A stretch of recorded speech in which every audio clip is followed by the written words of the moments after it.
Welcome, welcome everyone. I am Dr. Shakeilla Smith Bay, your favorite virtual holistic doctor from Tree of Life Integrative Medicine. And I am so pleased to introduce you guys to my next guest. This is Coach Racquel Barnes. Now, let me tell you a little bit more about her. So, Coach Racquel Barnes is a national board certified integrative health coach, a mental fitness coach, and she's on a mission to improve the mental, physical, and social well-being of everyone. She's been an educator for over 14 years and experienced her own burnout and compassion fatigue. She didn't have a name for the way she felt at the time, but she knew she didn't want to live that way. And she's been able to find a path to peace and now helps others like you do the same. She lives by the motto, everything is possible with a plan. So welcome, Coach Barnes. Absolutely, absolutely. And I appreciate and am so honored that you invited me to come on to talk about this because, burnout is such a real thing. And I think the more that we talk about it, and not to really normalize it, but just so that people feel more comfortable being able to share out so that they don't feel so alone in the way that it can sometimes feel. Right. Yeah, I was just reading how when you're going through adversity, it can be used as an opportunity for character development, for growth, for new things, new opportunities for businesses even. And so, Yes. that really seemed to have launched you in your path going through that adversity. So tell us more about you, where you're from, what you're doing. So I'm actually from Harrisburg, Pennsylvania originally. That's where I was born and raised. And then I went to school in New Jersey at Rowan University. That's where I got my degree in health and exercise science. So I have a very extensive background in health and wellness. I've been doing it for a really long time. But after I graduated, the degree that I had, as much as sometimes we think like, oh, this is going to be amazing, it's going to spawn me off, it was so hard to find a job in that career field. And so I had worked in a couple of gyms doing, fitness and things like that. And then I kind of had this epiphany where it was like, you know what, if it's hard for adults, it's got to be hard for kids. And so that actually shifted my journey a bit. And I but I did what they call the alternate route to teaching. And so I became a health and physical education teacher. And so I did that for over 14 years, like you said before. And in the beginning, it was great. It was like, oh, this is amazing. I'm making a difference, all of the things. And then all of a sudden it wasn't, it was just like, what is happening? Like that excitement that I once had to go to work and to, do all these things, all of a sudden started to dissipate. And at the time I had 3 kids, so like just kind of going through that journey. And with my second son, I actually found out that I had ADHD, which was for me, it was like a wrecking ball came through my life in a way, because as a child, I never struggled with those things, which is why oftentimes a lot of girls don't get diagnosed with ADHD because, everything's put together for us. My grades were amazing. I was a great student, all of those things. But when it came time for me to have to do all of these things on my own with kids, it became a really big struggle. And, it's funny how I fell into it. I was in the grocery store just shopping, and it was like a turnstile of books. And I just happened to pick one up, and it was called the Message Journal, I think. And I opened up a page and it was like, it read all of me on there. And I was like, oh my gosh, like all this time I thought something was wrong with me, because that wasn't so normal in the community that I grew up with. We didn't talk about that a lot, everybody, oftentimes would be like, oh, just pray about things, you know what I mean? And it's just like, something's wrong. Like, I just was really struggling to do everyday things like, doing the dishes or, you know what I mean? Just really simple things. And it always felt like it just took a lot from me. I'll just say that.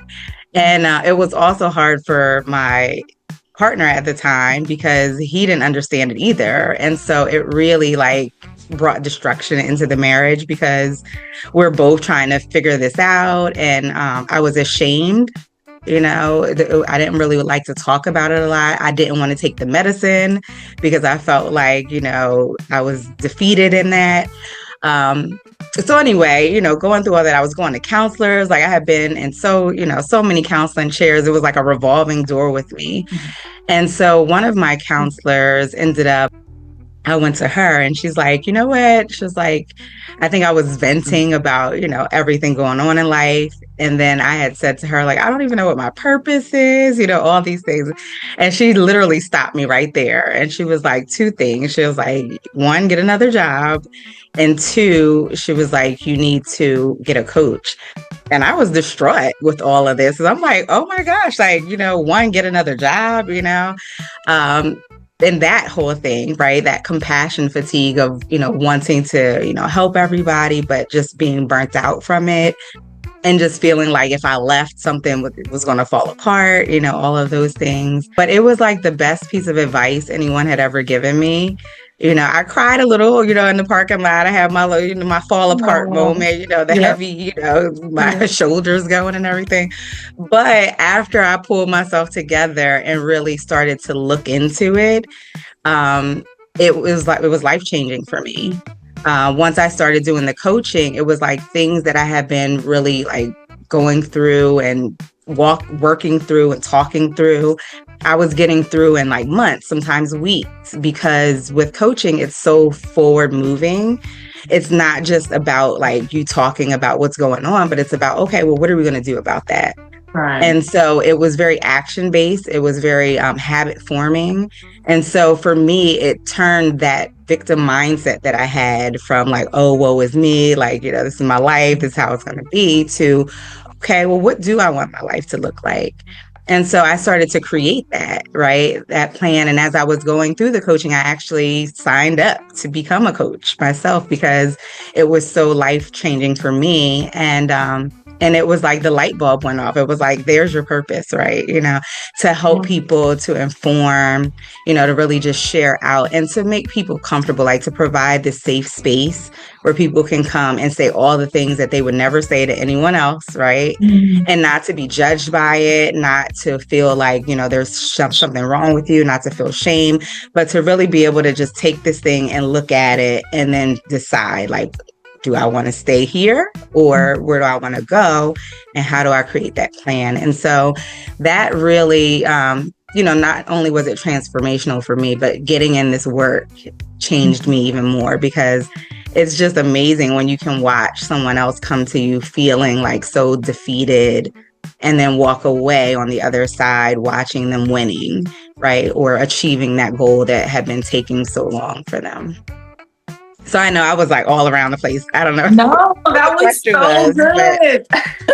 I mean, first off, just your honesty, your vulnerability and sharing your story. Thank you so much. Because that is not easy. It takes bravery, right? Especially when you're talking about, shame, really strong emotions, like transformative moments in your life that like totally change things around for you. I'm glad that you talked about it. I want more of us to be able to open up and share and remember that we're not alone when we have to do these huge pivots in our lives. And you didn't give up. You were looking for your purpose and you kept trying and you found it. So congratulations to you on that. Thank you. And like, we're still living, we're still in life, things keep changing, and just remembering, right, that there's no, like, shame doesn't do anything to serve us, right? We're in these circumstances and we have support, and we have support even in health coaches who can walk with us and hold our hands throughout the journey and tell us, okay, start here. You got to start somewhere. So let's start here. Exactly. Yeah. That's awesome. That's awesome. Yeah. And it makes a big difference because, again, we oftentimes just kind of walk through life. Mm-hmm. Just, you're winning in some areas of your life. And then there's some areas where there's this struggle. And oftentimes it gives you guilt, right? Or shame, or you're not quite sure like what's happening in that particular area of your life. And so it's always nice to have somebody. And I often tell my clients, like, coaches need coaches. You know what I mean? Just because I'm sitting here and I'm able to talk you through this doesn't mean that my life is rainbows and roses, right? But I've experienced enough of it, and I've, gained enough wisdom to be able to then walk someone else through some of those pieces. And I think often it makes me so relatable to my clients because a lot of the things that they've gone through or that they're talking about, I'm like, I've been there, and there's another side to this, right? So it's not about perfection, right? Us trying to achieve perfection, but it is about us growing and learning and taking these lessons that we have and building upon them. And nothing's to say that it's not going to come around again. I often say life is like a spiral staircase, right? As you go up, sometimes you see them same things over and over again, but you have to remember that you're on a higher level than you were the first time you saw it, right? Which means that you'll have different tools to be able to use to encounter that thing. Or sometimes it's just something new you got to learn, right? So that you can keep moving forward. Wow, that's a great metaphor. I love that. Life is like a spiral staircase, and you may see the same issues pop up again. It's really just what tools, how are you going to respond to it this time when the challenges come? Okay, yeah. Awesome. So, I have a bonus question. I know we just started, but you hear about coaching, and I'm like, wait, okay. So, Coach Racquel, she is a health coach. Then there's like life coaches. There's financial. Could you clarify, what does a health coach do? What are some of the services that health coaches tend to provide? Yeah, so you're right. There are a million different types of coaches out there. So my particular training is in health and wellness coaching. And so a lot of it is around, body, mind, like really teaching people how to change habits. So that they can achieve the goals that they have. For me, though, I've kind of done an infusion. I don't like the term life coaches because it has such a bad rap. People kind of think of that. But the work that I do with my clients is across the scale. Like we talk about everything. Some of it's mental, some of it's physical. And I think it's just because of the background that I have. So oftentimes coaches will describe themselves by their gifts. Right.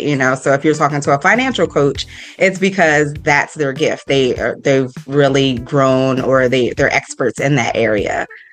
So for me, it's mindset, right? So even though my actual title is a health and wellness coach, I do a lot of mindset work with people because, again, for me, you win everything in your mind first. And so being able to just allow them to share out whatever it is that they're going through. And then from there, we kind of create a plan of action to move them forward. So sometimes I call myself a transformational coach. I use all kinds of names depending on, what the goal is that I'm after in the moment. But I think the biggest thing for me is just being about getting to where people are, right? I meet people where they are, and then I use the tools and the knowledge that I have to help them move to where they're going. Wonderful, wonderful. So as a health and wellness coach, some of the common things that you're dealing with mindset, correct me if I'm wrong, is things like nutrition, exercise, and how we even view food. How do we work on sleep? All kinds of stuff. How do we work on shame? How do we work on just things that pop up that we don't even know where to start? Our purpose, right? So exactly. I know that's what's funny because a lot of times, when people hear health and wellness coach, they immediately think like nutrition, exercise. And so while I do have a very strong background in that, that's generally the last thing that I focus on with people. And so, they come in and they're like, I want to lose weight. I want to do all these things. And so we start there, right? But that's generally rarely the focus because I want to know what is it that's stopping you, right? What are the challenges that are getting in the way? What are the things, the everyday things that you're dealing with? Really habits, right? Because a lot of it isn't so much what you're trying to do, but it's the habits that you have. And if you can shift those and like start to make micro changes, then you're able to achieve the goal. So a lot of times people come in asking about the health and wellness, like losing the weight.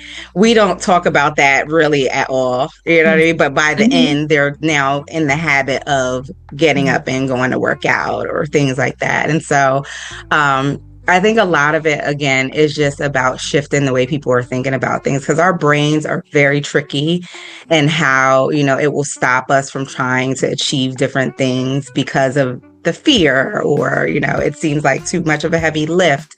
And so I do just a lot of work with people on shifting how they're looking at scenarios, whether it's relationships, whether people are transitioning into new career paths and they're trying to figure out, what to do next. Some of my clients come because they're, checking in purpose. I have a lot of clients that come because they're trying to manage their ADHD, and just, looking for a safe space to do that. And so I pretty much scale the gamut of things, but most of it is really about helping people change their mindset first and then create habits that are going to help them. Gotcha. All right, I'm going off the script again. But that just, it led me to my natural question of, with the clients you've seen and just your experiences, what are some of the common mindsets that people have that tend to block them from reaching their goals? Yeah, it's funny because every year, I don't know how this happens, but every year there tends to be a theme that goes across all of my clients. Yeah. And so, it varies, but a lot of it is just really about people being more confident. And it's funny because even some of the most, you're looking at principals and, CEOs of companies and, people that you would really just think oh, they don't need, help or support, right? But at the end of the day, we're all human. And so, we're all having a human experience. We're all trying to figure out how to navigate this thing called life. And so a lot of times people are just coming in because they're trying to navigate those things, whether it's relationships, whether it's stress. That's a big thing that a lot of people end up kind of coming into. How we talk to other people or how we relate to other people. That's always a big thing, right? Because we all think we're right. We all think that, that our way is the best way of doing things, and letting go of that is a grieving process. And so sometimes it's reteaching people how to manage those relationships that they're in so that they can be in a better position to, whether it's to heal the relationship or to be in a healthy relationship, or learning how to talk to people in a way that is more productive versus in a way that's going to get a lot of defense from the other person. So it's really interesting, the different things. But I think a lot of it tends to be around relationships and also purpose, people trying to figure out what they are wanting to do or what they're here for. Yeah. So, we talked about purpose and, we go through our different educational backgrounds and programs and degrees, but I sense from you that this is the gifts that you have are way beyond what you learned in your program. Right. So there's something that's fueling you, something that is helping you to help and reach and impact people beyond just, let's lose some weight and get you eating healthier. Could you tell us more about what's driving you? What's your driving force? Yeah, I definitely say it's my relationship with God, just trying to navigate, life on your own without that spiritual backing is really hard. I don't know how it's hard to do. And so I think the biggest part is that covering and that understanding that I didn't even get to this place without him. Even the whole coaching falling onto my lap, I told you the story about the counselor, but the other part of it was when I went home, I was at the time wanted to get into counseling myself. That had been a career path I was exploring. And I remember sitting down and I had been looking up programs and all this stuff. And then when she said that to me, I was like, I don't even know what coaching is, right? I had no idea what it was. But I started looking it up. And as I was looking it up, it was all of these things that were oh man, that would be amazing. I wish I could do that, And so I had really prayed about it. I'm like, what should I do? Because it's way too much information out here. I don't know where to go with this. And literally that next morning, the program that I ended up signing up for came at the very top of my feed. It wasn't there before, but that day it was there.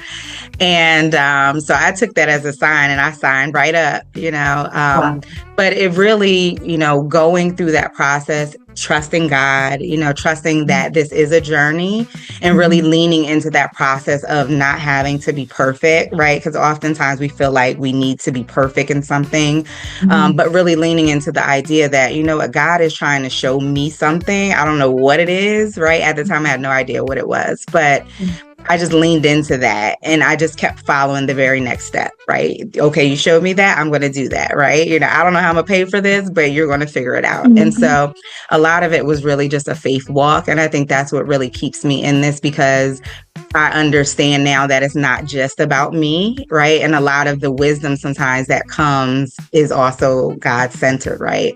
I don't often specifically, come right in and just start talking about faith and things like that, but organically it always comes up in my conversations with clients, because people often are feeling broken, or maybe they're breaking away from the church and trying to figure out, what God is or what God means to them and things like that. And so it also becomes a ministry for me, because then I can share out, who God is in a way that doesn't feel so heavy, right? But also plants that seed to let people know that it's okay, right? However you're choosing to explore, however you're trying to learn, like God is going to share that with you.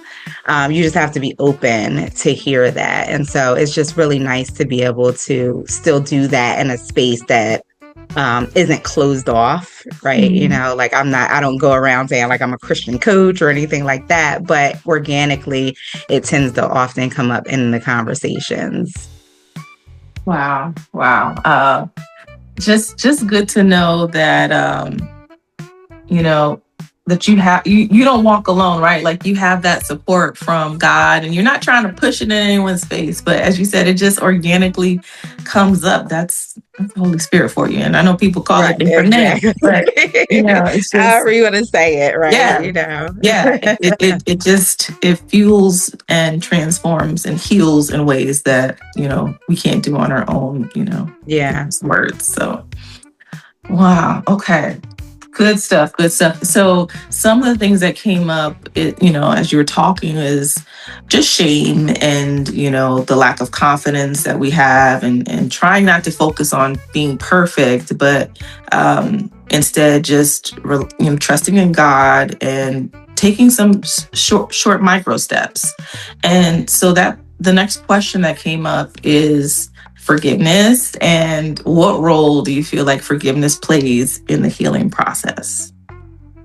Oh, it's huge. It's huge in all ways, right?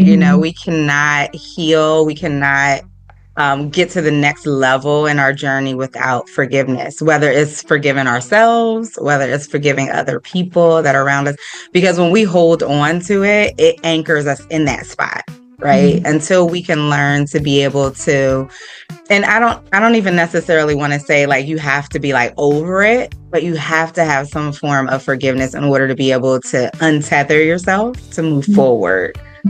Because otherwise you get stagnant right there, right? Because your mind is trying to adjust, right? To process what's happening. And we can stay right there for a really long time, years, whatever. And so that forgiveness has to come. And especially for yourself first, right? Forgiving yourself for allowing yourself to go through the situation.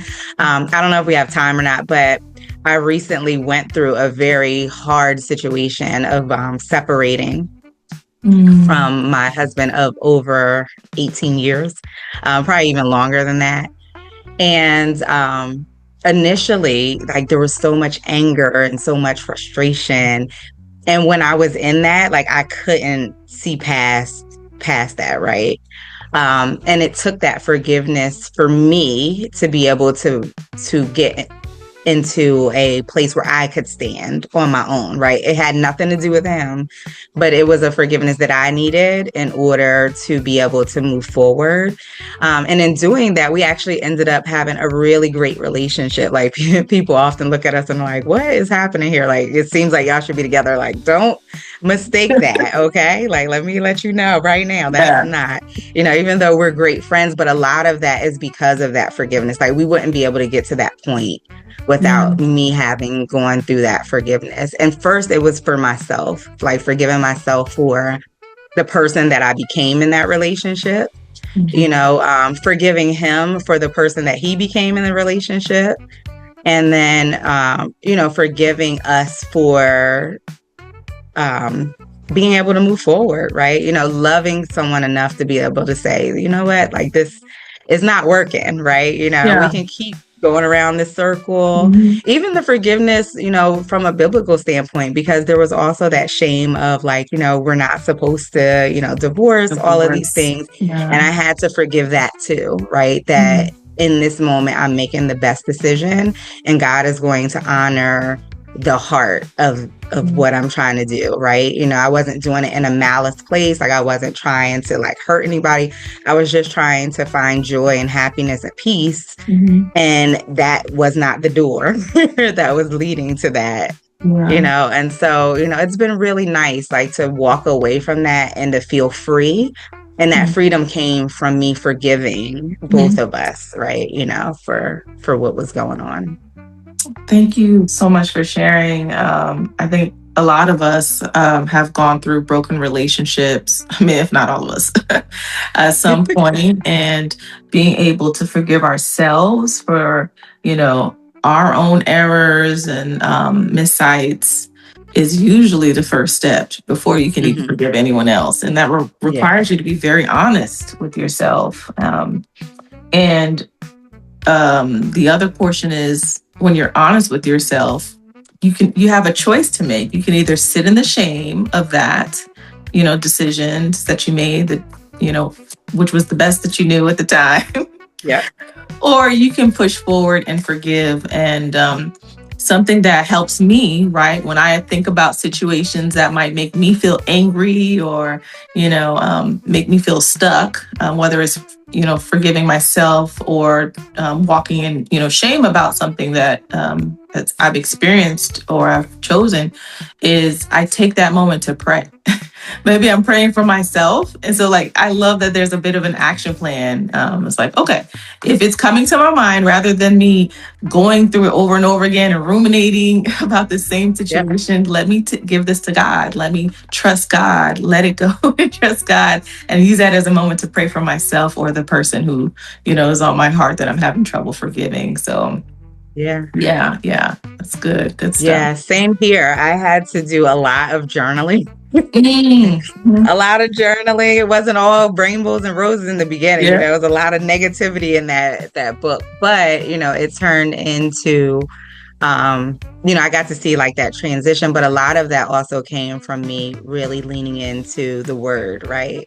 And really asking myself, like, what is it that I need right now? And finding scriptures that helped with that, right? And meditating on that. So it really does, take intentionality, in terms of being able to not only forgive, but to heal from something. Like you have to be intentional on what it is that you want to see happening, right? Because otherwise we'll wallow in that thing for a really long time. But when we can become more intentional, like, okay, that thing was messed up, right? Acknowledge it and then decide, all right, well, what is it that I want to see happening in my life? Right. And not that it's a miracle cure and all of a sudden tomorrow you're going to wake up and it's going to be resolved, but it keeps you moving on the path, right? Because every day now you're looking for that intentional thing versus the sadness and just, allowing that to take over. So good. So true. I wish we could keep you for more time. But please let us know if you have any exciting things that are coming up. I hear there's some exciting things coming up that you might want to share. And we'll definitely be sharing, how we can reach you. I believe there's a waiting list that may be coming up, for coaching for Coach Racquel.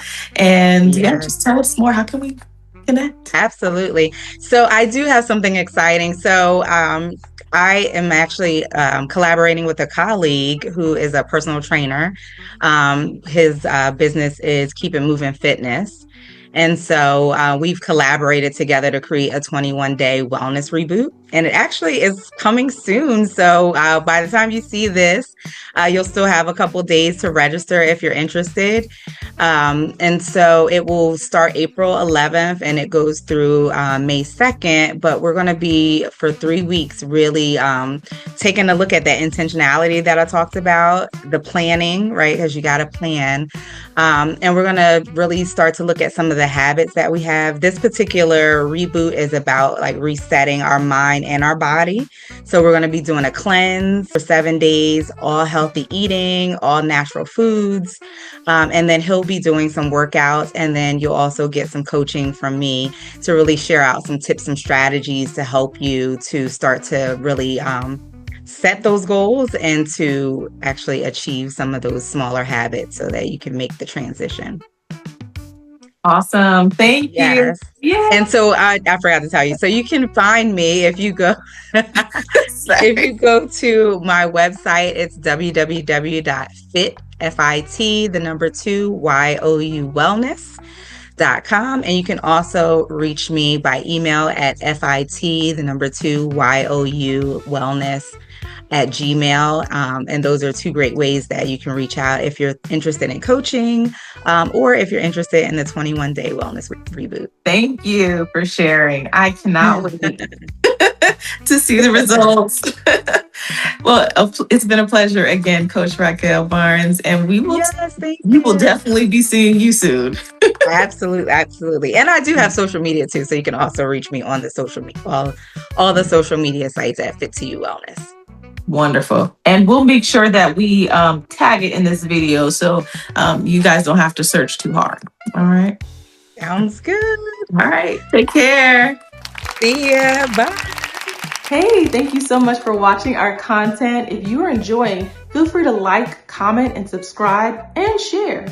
Plus, if you have any burning questions, concerns, let's talk about it. There's nothing that's taboo. I want to get deep. Let's get going.